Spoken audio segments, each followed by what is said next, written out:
Welcome to UnShrinking U. I'm Tammy, and if you found your way here, I don't think it was by accident.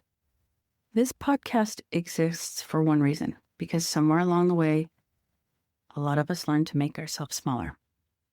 Smaller to keep the peace, smaller to be liked, smaller to survive rooms, relationships, and versions of life that didn't actually fit who we were.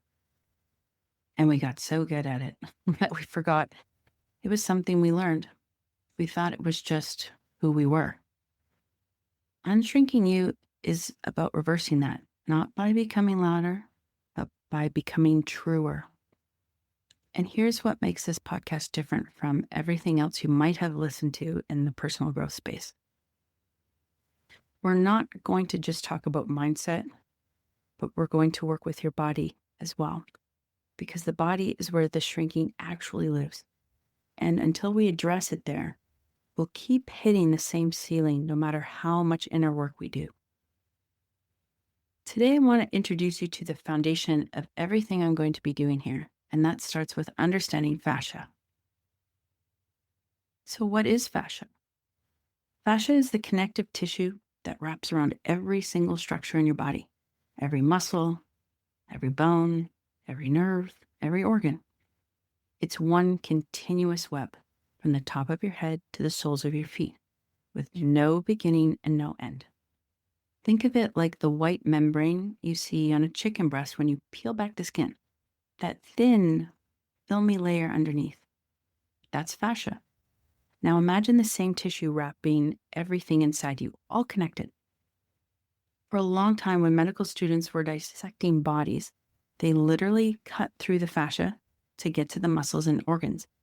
They called it the packing material and threw it away. They threw away the most important tissue in the body because fascia isn't just structural. It isn't just holding your body together. It's your body's memory system.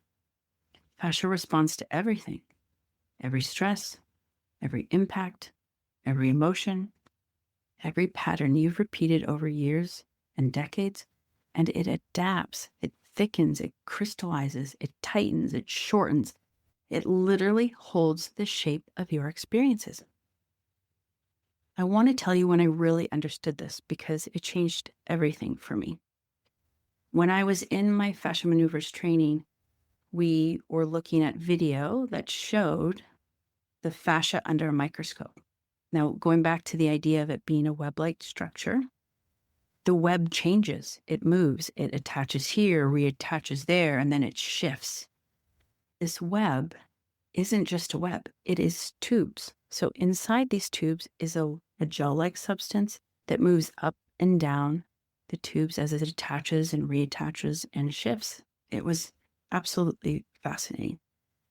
I learned so much during this program, and I am convinced that fascia is not only the most important structure in our body, it is actually our subconscious mind. We are holding memory in our fascia.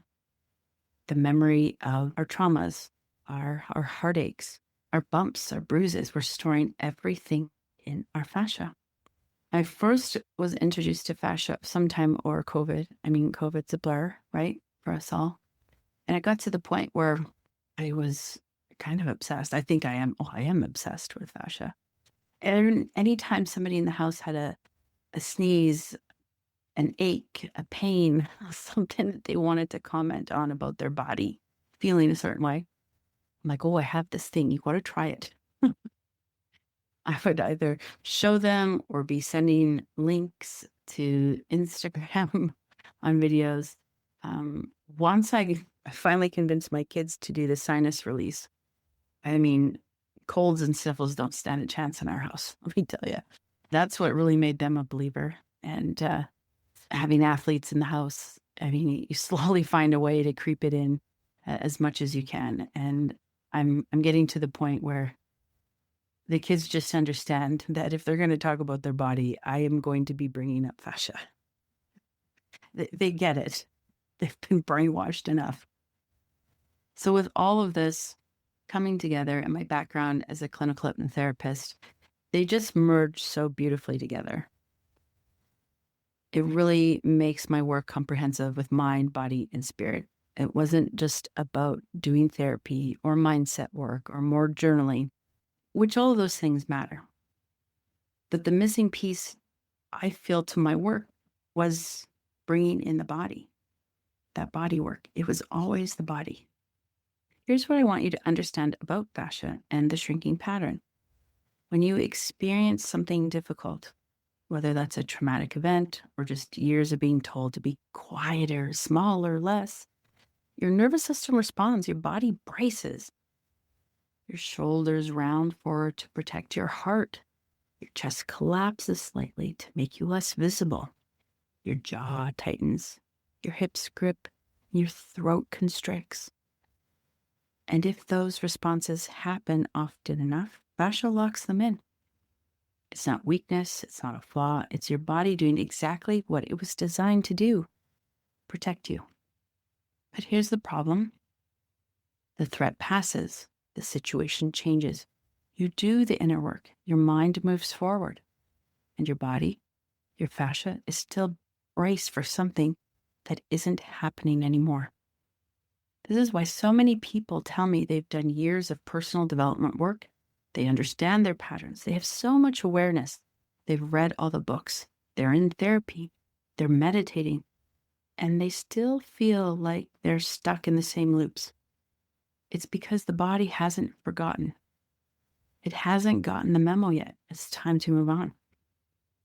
Most common places I see people holding their shrinking, physical places where the pattern lives, are the chest, the rib cage, the throat, jaw, hips and pelvis, and the psoas muscle. That deep muscle that runs from your spine to your hip is often called the muscle of your soul. These aren't random. These are the places in the body that correspond to voice, expression, safety, creativity, and identity. And when we start to work with fascia in those places, intentionally, gently, things shift. Not just physically. People cry unexpectedly. They have sudden clarity. There's this huge release and it washes over them. Old emotions surface and finally move through. They stand differently. There's more symmetry in their face. They speak differently. The body catches up to who they're becoming. And that's what we're going to do together here every single week. So here's what I've created for you. Every Friday on my Substack at UnShrinking U, I'm dropping what I call Fascia Fridays. Each week, you'll get a simple fascia maneuver you can do at home. No equipment, no experience needed, just you and your body and about 10 minutes. And every Fascia Friday is paired with the energetic theme of the week through the lens of human design and the gene keys. Because the body and the energy are not separate. They are the same conversation happening on different levels. If you're new to human design or the gene keys, don't worry. I'll always make it accessible. You don't need to know anything to get value from this. You can subscribe to the Substack for free, and you'll get Fascia Fridays delivered straight to your inbox every week. Now, for those of you who are ready to go deeper, I have two things I want to tell you about. The first is the UnShrinking U private workshop. It's $97, and it's a concentrated deep dive into this work, understanding how your body has been holding your patterns and beginning to shift them. If today resonated with you and you want to go further right now, that's the place to start. You'll find the link in the show notes. The second is the UnShrinking U signature program, and right now I'm opening a beta round. This is my most comprehensive offering. It's where we do this work together over time, fascia maneuvers, the gene keys, hypnotherapy, the identity work, the return to who you actually are underneath all the conditioning. Being part of the beta means you get in at a founding member rate. You get more access to me, that proximity matters, and you get to help shape the program as we build it together. I'm a big believer in co-creation. And if that's calling to you, that's also in the show notes. Come find me. Now, I want to leave you with the energy we're working with this week because it couldn't be more perfect. for this episode. We are in Gene Key 8, Gate 8 in human design. It's called contribution. And the 3 frequencies of Gene Key 8 are the shadow of mediocrity, the gift of style, and the city, the highest expression of exquisiteness. The shadow of mediocrity isn't about being lazy or uninspired. It's about playing it safe, shrinking, giving the world a watered down version of you because the real version feels like too much or not enough or just risky. And right now, Uranus is in retrograde in Gate 8, which means the universe is quietly but persistently asking every single one of us the same question. Are you actually contributing what only you can contribute? Or are you still letting the world receive a smaller version? Gate 8 lives in the throat center in human design. It's the center of expression, manifestation, and voice. And when it's held tight, when it's armored by fascia, the contribution stays locked inside. This Friday's fascia maneuver is going to work directly with the chest, the rib cage, and your throat chakra, the physical home of this energy. It's simple, it's accessible, and it might surprise you. So come to the Substack on Friday for that. Now, I really want to thank you for being here for this episode. The fact that you found this, that you're listening this far, tells me something about you. You're not someone who wants to stay small. You might be tired of the patterns. You might be ready for something to actually shift. And that's what this is for. Come find me on Substack. Search UnShrinking U or find the link in the show notes. Subscribe for free. Join the Fascia Friday community thread. Tell me where you feel the shrinking in your body. I read every single reply. And if the workshop or the beta program is calling you, trust that the link is waiting for you as well. New episodes are dropping every week. Fascia Fridays drop every Friday on Substack. And until next time, keep unshrinking. Your body knows the way.